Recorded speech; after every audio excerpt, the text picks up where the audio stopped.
You want to turn your card from this to this? I'll show you. In this video, I'll show you how to grade cards with Beckett. And why Beckett? Because that's the easiest option for me as a European. So to all my fellow Europeans out there, it's a lot easier to grade with Beckett now because they've just opened a branch in Germany. Okay, so the absolutely first step is that you're going to make an account on Beckett's website. If you're in Europe, make sure you're in beckett.com/EU. And once that is done, you just click submit card for grading. And that will take you to this page where I always use the base option. Well, I can't use the standard option. It's not available for me right now. But I feel like the price difference is too much for me to warrant getting it a couple of days earlier. 45 business days is usually what it takes. And the next step is you have to find the cards you want to grade in their database. And this can sometimes be a bit tricky, but I have a very nice trick for you guys. I like to go on eBay and search for the car that I want to grade and then search BGS or Beckett after, and it'll usually pop up a graded version of that. Let's take the Charizard from 151 that I'm going to grade now. Google on eBay, Charizard 151 Japanese, BGS. And as you can see, the first one that pops up is a graded version of that card.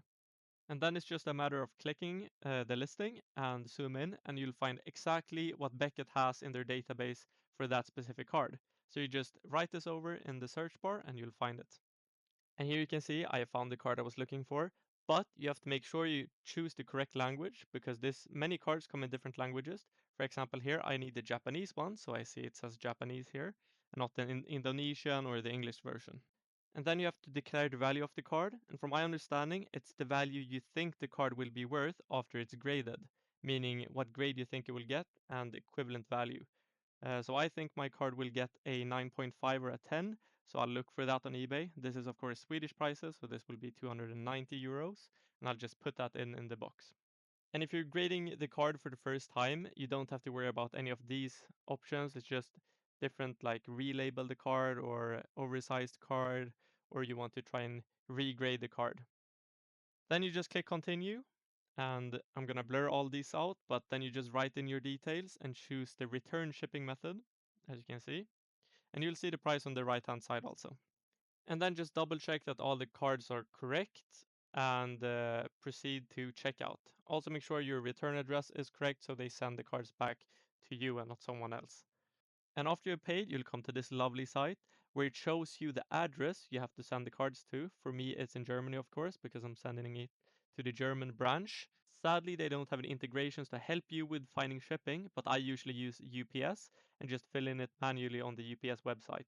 And then you have to print out the submission confirmation, and this paper you actually have to add into your package with the cards before you send them away. And also the order the cards are listed here is the order you're going to package the cards. I'll show you that later. Okay, we're back on the floor again, and I'll show you exactly how to prepare all the cards and how to pack them. The first thing you have to get is some semi-rigid sleeves. These are the preferred sleeves to be packed in. It's what all grading companies want you to send your cards in. You need some post-it notes and of course your cards in the sleeve. Okay, so what you're gonna want to do is you take your post-it, you cut it into a long sliver like this. You stick it to the back of the card, or the back of the sleeve basically, like this. And then you just plop it down in the semi-rigid sleeve.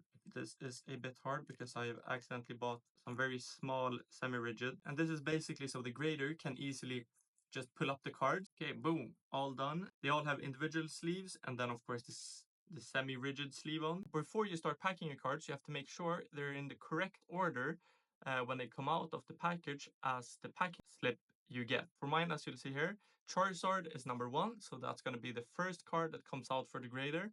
And then after that, it's going to be the King Gambit and so on. So just make sure you put them in the correct order. Okay, the first thing to pack the cards is going to be cardboard. To sandwich your cards, to keep them secure, fasten them with some rubber band. I like to take one of these Maybag thingies with bubble wrap inside, and I like to cut it up because it usually don't fit. Just stick the cards in there, like so. I'll just do a voiceover for the last bit here because this video is getting way too long. But you just have to package the cards nicely here at the end, put some softening material on, and don't forget to add your packing slip. I forgot it here, but I added it after I recorded. And then you just send it off to the address shown on your order, and they will send back the cards to you once they've done grading. Thank you for watching. Bye.